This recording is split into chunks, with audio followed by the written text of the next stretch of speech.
రైటిక తాజాగా నాంపల్లి కోర్టు బన్నీకి 14 రోజుల రిమాండ్ విధించింది. చెంచల్గూడ జైలుకి తరలిస్తున్నారు అల్లు అర్జున్. ఇదే అంశానికి సంబంధించి మరిన్ని వివరాలు మా ప్రతినిధి నాగేంద్ర లైవ్ ద్వారా మరిన్ని అప్డేట్స్ అందిస్తారు. నాగేంద్ర, చెప్పండి.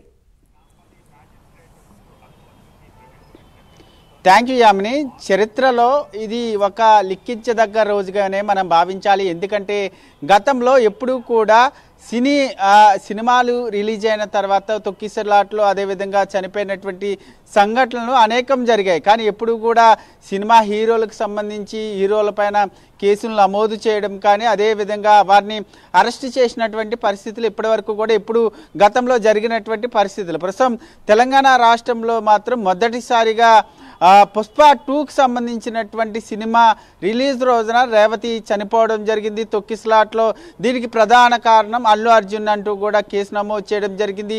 దీనికి సంబంధించి ఆయన్ని అరెస్ట్ చేసిన తర్వాత గాంధీ హాస్పిటల్కి తీసుకెళ్ళడం, అక్కడి నుంచి నాంపల్లి కోర్టులో జడ్జి ముందు హాజరుపరిచిన తర్వాత ఆయనకి 14 రోజుల పాటు రిమాండ్ విధించినటువంటి పరిస్థితి. ప్రస్తుతం గతంలో ఎప్పుడు కూడా ఏ విధమైన ఎవరికి కూడా ఏ హీరో కూడా ఇలాంటి పరిస్థితి ఎదురవన్నటువంటి పరిస్థితి. ప్రస్తుతం అయితే పుష్ప 2కి సంబంధించినటువంటి సినిమా రిలీజ్ అంశంలో ప్రధానంగా ఇప్పటి వరకు కూడా 11 మందిని నిందితులుగా చేస్తే దాంట్లో 7 మందిని అరెస్ట్ చేయడం జరిగింది. A11గా ఉన్నటువంటి అల్లు అర్జున్ని కొద్దిసేపటి క్రితమే నాంపల్లి కోర్టు రిమాండ్కి విధించినటువంటి పరిస్థితి ఉంది. కాసేపట్లో ఇక్కడ నుంచి నాంపల్లి కోర్టు నుంచి చంచల్గూడ జైలుకి తీసుకెళ్లబోతున్నారు. ఇప్పటికే ఒకవైపు నాంపల్లి కోర్టు వద్ద ఉద్రిక్త పరిస్థితులు నెలకొన్నాయి. ఒకవైపు ఫ్యాన్స్, మరొకవైపు చిత్ర పరిశ్రమకు సంబంధించినటువంటి వ్యక్తులంతా కూడా పెద్ద ఎత్తున నాంపల్లి కోర్టుకి తరలి వచ్చారు. దాంట్లో ప్రధానంగా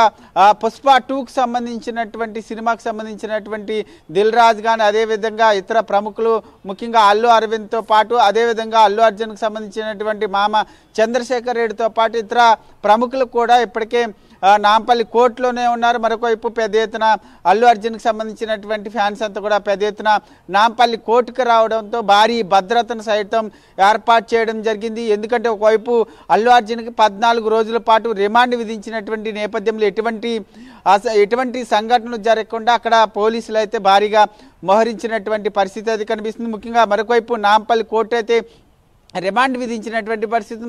మరొకవైపు హైకోర్టుకు సంబంధించినటువంటి అంశంలో ఇప్పటికే అల్లు అర్జున్ న్యాయవాదులు క్యాష్ పిటిషన్ ఇవ్వడం జరిగింది. ముఖ్యంగా దీనికి అల్లు అర్జున్కి ముఖ్యంగా తొక్కిసలాటకి అల్లు అర్జున్కి ఎటువంటి సంబంధం లేదంటూ కూడా ఆ కేసును కొట్టేయాలంటూ కూడా ఒకవైపు అల్లు అర్జున్కి సంబంధించినటువంటి న్యాయవాదులు మరొకవైపు హైకోర్టులో పిటిషన్ వేశారు. ప్రస్తుతం అది విచారణ కొనసాగుతున్నటువంటి పరిస్థితి కనిపిస్తుంది. ముఖ్యంగా దీనికి సంబంధించినటువంటి అంశంలో ఏదైతే పుష్ప 2కి సంబంధించినటువంటి అంశంలో ప్రీ రిలీజు షో వేసేటటువంటి సమయంలో ముందుగానే సంధ్యా థియేటర్ ముఖ్యంగా 4వ తేదీన సినిమాకి సంబంధించి పుష్ప 2కి సంబంధించినటువంటి హీరోతో పాటు హీరోయిన్ అదేవిధంగా ఇతర ప్రముఖులు థియేటర్కి వస్తారంటూ కూడా ఒక పర్మిషన్ ఇవ్వాలంటూ కూడా సంధ్యా థియేటర్కి సంబంధించినటువంటి యాజమాన్యం లేఖ రాసింది, ఒక విజ్ఞప్తి కూడా చేసినటువంటి పరిస్థితి. కానీ పోలీసులు మాత్రం ఎటువంటి పర్మిషన్ ఇవ్వలేదు. పర్మిషన్ ఇవ్వకపోవడాన్ని మరొకవైపు ఫ్యాన్స్ కానీ అదేవిధంగా అల్లు అర్జున్కి సంబంధించినటువంటి న్యాయవాదులంతా కూడా చెప్తున్నటువంటి పరిస్థితి ఉంది. కానీ